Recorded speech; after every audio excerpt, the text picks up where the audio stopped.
जिस तरह जीवन एक सत्य है, ठीक प्रत्येक व्यक्ति को ये भी भली भांति पता है कि मृत्यु भी एक ऐसा सत्य है जिसे कोई जितना मर्जी झुठला दे, परंतु इसे बदला नहीं जा सकता। कहने का अर्थ है कि जिसने इस पृथ्वी पर जन्म लिया है उसे एक न एक दिन अपने प्राणों की आहुति देनी पड़ती है। इस बारे में हम में से बहुत से लोगों ने कई बार अपने बड़े बुजुर्गों से कहते सुना होगा कि मृत्यु के बाद मनुष्य शरीर की आत्मा 13 दिनों तक अपने घर में ही रहती है। मगर ऐसा क्यों? इस बारे में क्या किसी ने सोचा है? अगर नहीं तो चलिए आज आपको इससे संबंधित जानकारी बताते हैं और जानते हैं कि आखिर क्यों मृतक शरीर की आत्मा 13 दिनों तक अपने घर में भटकती रहती है। साथ ही साथ ये भी बताएंगे कि 13 दिनों तक मृतक के नाम का पिंडदान क्यों किया जाता है। बता दें कि गरुड़ पुराण में इस बारे में विस्तार से बताया गया है। गरुड़ पुराण में बताया गया है कि जब किसी व्यक्ति की मृत्यु होती है तो यमराज के यमदूत उसे अपने साथ यमलोक ले जाते हैं।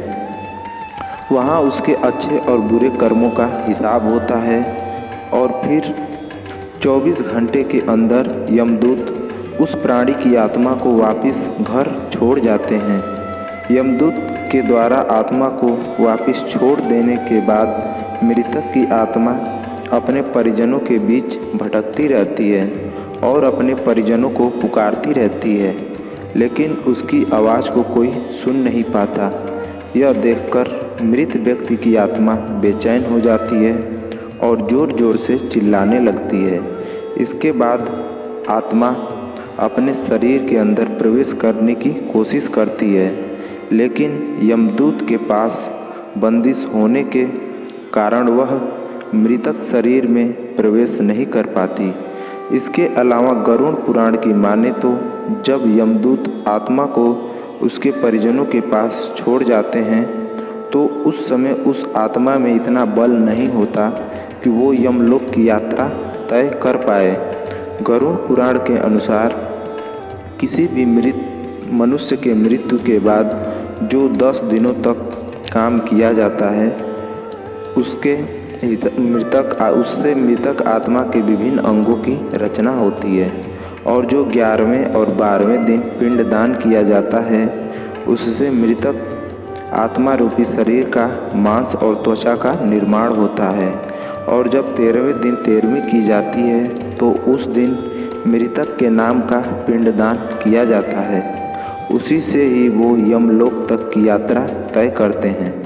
अर्थात मृत्यु के बाद मृतक के नाम का जो पिंडदान किया जाता है उसी से ही मृत आत्मा को मृत लोक से यमलोक तक यात्रा करने का बल मिलता है।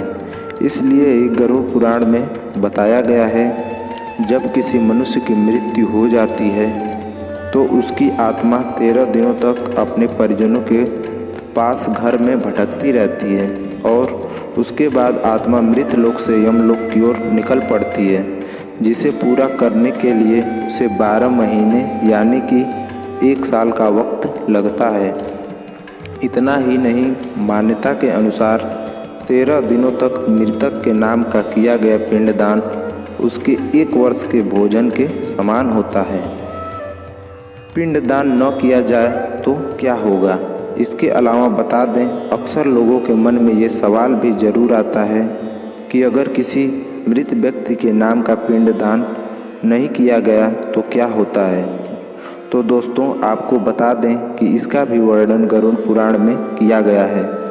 जी हाँ, जिस मृतक व्यक्ति का पिंडदान नहीं किया जाता, यमदूत उसे 13वें दिन जबरदस्ती घसीटते हुए यमलोक की ओर ले जाते हैं और मृतक व्यक्ति की आत्मा को इस दौरान काफ़ी कष्ट उठाना पड़ता है। इसलिए हिंदू धर्म में मनुष्य की मृत्यु के बाद 13 दिनों तक पिंडदान करना आवश्यक माना गया है। इसके अलावा आपको बता दें कि 13वें दिन परिजनों के द्वारा मृतक व्यक्ति के नाम का जो भोज करवाया जाता है, अगर वह कर्ज लेकर किया जाए तो मृतक व्यक्ति की आत्मा को शांति नहीं मिलती। इतना ही नहीं, गरुड़ पुराण में यह भी बताया गया है कि जो व्यक्ति जीवित रहते हुए अच्छे कर्म करता है, मृत्यु के बाद उसकी आत्मा को यात्रा के दौरान यमदूत कोई कष्ट नहीं देते, और जो व्यक्ति बुरे कर्म करते हैं उसकी आत्मा को यमदूत यात्रा के दौरान कई यातनाएं देता है और आत्मा को कई कष्ट भोगने पड़ते हैं।